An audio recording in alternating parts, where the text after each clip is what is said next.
Hey, salut à tous et bienvenue sur la chaîne de ELB1. Donc aujourd'hui, on se retrouve pour l'épisode 3 de ma petite série, donc qui va du coup porter sur la mue.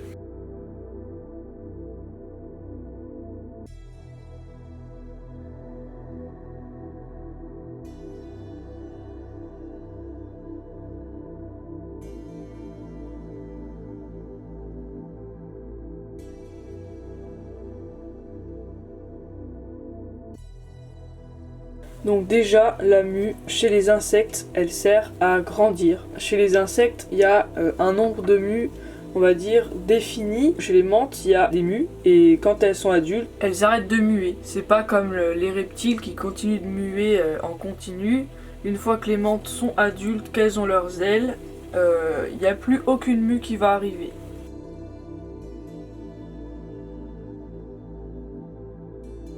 Les mues, ça sert déjà à différencier les stades des mantes. Ça va du stade L1 au stade du coup adulte, ou qu'on peut aussi appeler imago. Les mâles font moins de mues que les femelles en général, ou alors le même nombre. Certaines espèces qui peuvent faire 6, 7 mues, d'autres qui peuvent en faire 9, 10. Donc ça dépend vraiment des espèces.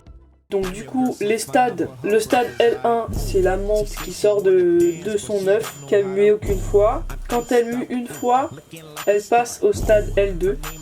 Quand elle mue une deuxième fois, elle passe au stade L3, etc. etc. S'il reste 2 mues à la mante avant qu'elle devienne adulte, on l'appelle sub-sub, donc sub-adulte ou sub-imago. Une mante avec qui lui reste une seule mue, on l'appelle la mante sub-adulte ou sub-imago.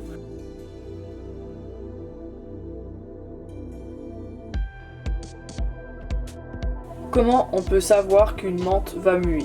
Donc déjà, une mante, elle mue tous les, par exemple, 2 semaines, ou tous les mois, ou tous les 2 mois, ça peut être ça aussi. Donc déjà on peut s'en référer à ça, c'est-à-dire qu'une mante ne va pas muer une semaine après avoir déjà mué, s'il faut qu'entre les mues il y ait 1 mois. Ensuite, on va dire entre 1 et 3 jours avant de muer, la mante elle va arrêter de manger. Pourquoi? Parce que elle va se consacrer exclusivement à cette étape, on va dire importante, cruciale, même dangereuse, de la mue. Après, la mante, ça veut pas dire que si elle mange pas, elle va muer. S'il y a des problèmes dans les paramètres, par exemple une mante qui doit vivre au chaud et qui fait un peu trop frais et qu'elle arrête de manger, elle rentre en hibernation. Donc c'est pas la même chose. Et si les paramètres sont bons pour l'espèce de mante, si elle ne mange pas, c'est qu'elle va muer. Ensuite, on va dire le jour où elle va muer, ou le soir, parce qu'en général les mantes elles muent la nuit.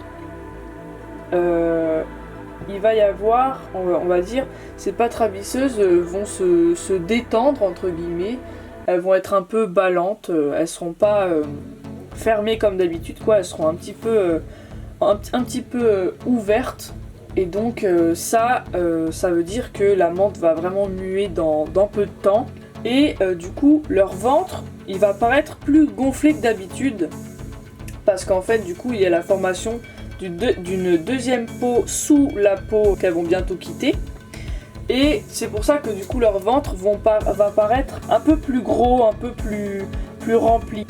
Donc voilà pour on va dire les jeunes. Donc ça, les jeunes, il peut que y avoir ça, on peut pas trop s'aider avec d'autres éléments.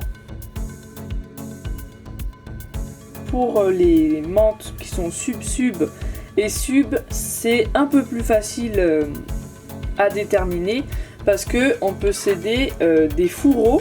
Donc les fourreaux, qu'est-ce que c'est? C'est quand la mante grandit, elle va avoir des ailes adultes, et donc il faut forcément que ces ailes grandissent, elles vont pas apparaître du jour au lendemain. Donc on va voir dans les derniers stades, juste avant la mue d'adulte, donc en général c'est les 2 dernières mues, des mini-ailes, donc du coup qui s'appellent des fourreaux, et ces mini-ailes elles vont grandir en même temps que la mante jusqu'à se déployer lors de la dernière mue.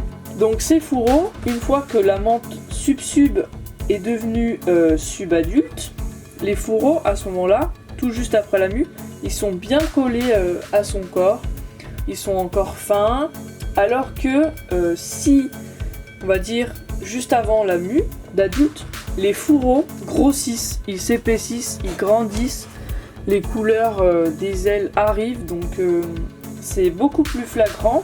Et donc du coup c'est avec ça qu'on peut voir qu'une menthe subadulte va muer, va devenir adulte. Et donc il faut savoir que la mue qui passe de subadulte à adulte, c'est la mue la plus compliquée, du coup à cause des ailes, car elle dure beaucoup plus longtemps.